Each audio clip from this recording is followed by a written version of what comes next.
Merci. Merci, M. Bibeau. Et alors, je reprendrai l'exemple de la ville de Roseto pour vous poser la deuxième question à vous, Madame Potvin. Comment vous voyez l'exemple de la ville de Roseto s'il y avait eu des études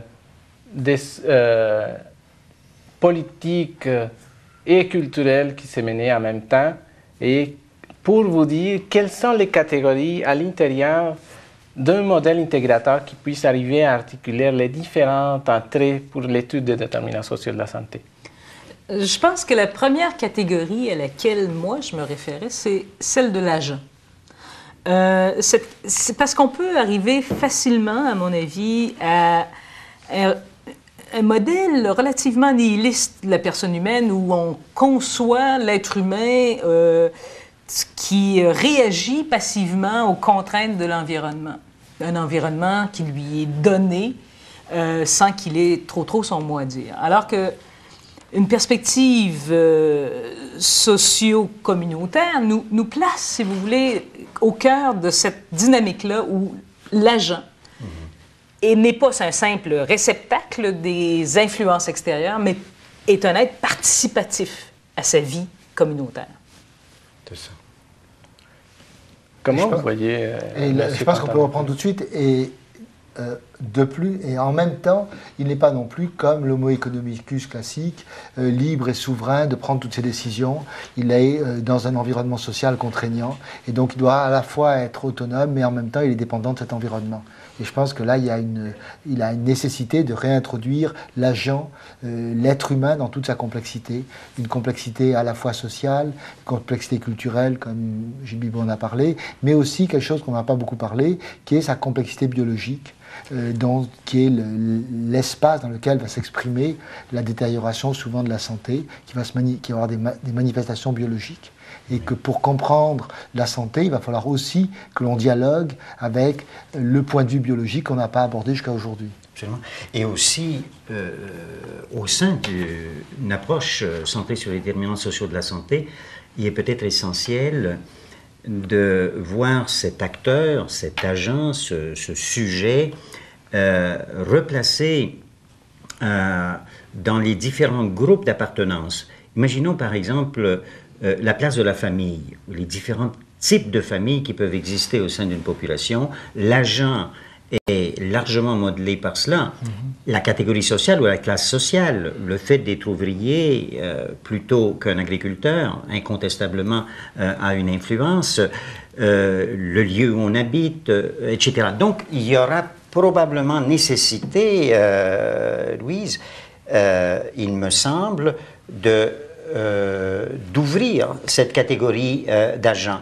Et peut-être, à ce moment-là, mais je ne sais pas, là, je pose la question à mon tour, à vous deux, est-ce que nous aurions avantage, à partir de la notion d'hétérogénéité au sein des groupes, de prendre différents agents situés dans différentes classes sociales et de travailler dans une perspective comparative intragroupe et comparative intergroupe?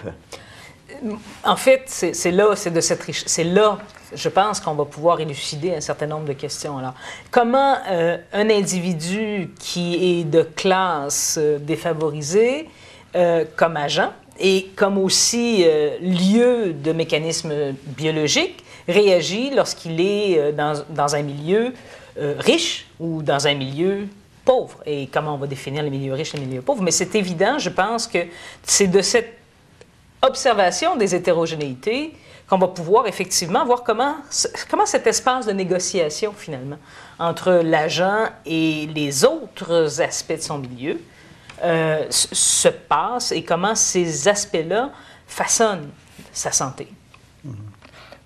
Puis je pense que ces questions que vous posez, Gilles, sont intéressantes aussi pour réaliser qu'on ne parle peut-être pas d'une seule santé aussi.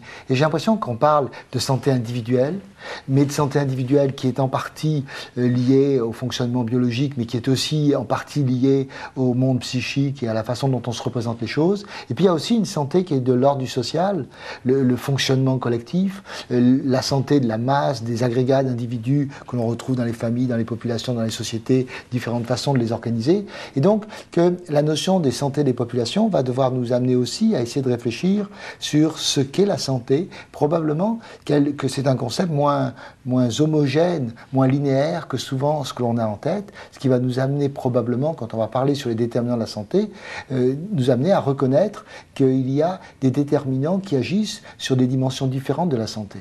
Et qu'on n'aura pas une possibilité de comparer facilement et d'arbitrer facilement entre l'action sur le social, l'action sur le culturel, l'action sur le biologique, et que probablement une société responsable devrait pouvoir agir sur ces différents niveaux simultanément, en comprenant bien qu'ils ne jouent pas sur tout à fait les mêmes choses et qu'ils n'agissent pas de la même façon sur l'agent ou sur l'individu. Absolument. Mais là, si vous permettez, Mauricio, allez-y, monsieur. Vous avez introduit, André-Pierre, tu as introduit ce concept de population. Là, j'ai le sentiment d'assister à un déplacement de l'agent, qui était notre porte d'entrée, mais lieu en quelque sorte où les dimensions que nous avons évoquées en un premier temps se concrétisaient, parce que finalement, c'est à travers les actions, les pratiques de personnes bien concrètes, bien situées dans des espaces et dans des temps particuliers que tout le système, en quelque sorte, se met en mouvement.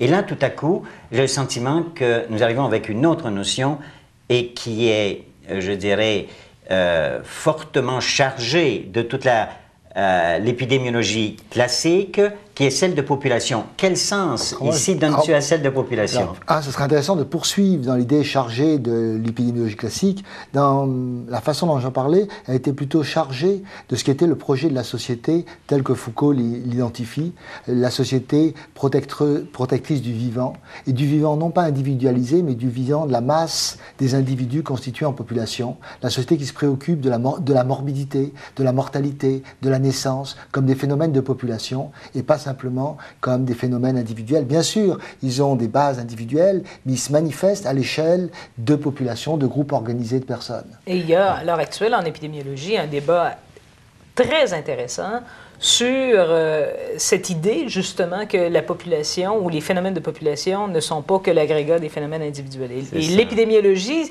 se retourne sur elle-même, en fait, et fait cette autocritique que ce qu'elle a fait jusqu'à présent, c'est en fait l'épidémiologie des individus. C'est ça. Et on essaie, par un peu tous les moyens, de reprendre un certain nombre de catégories pour repenser comment, effectivement,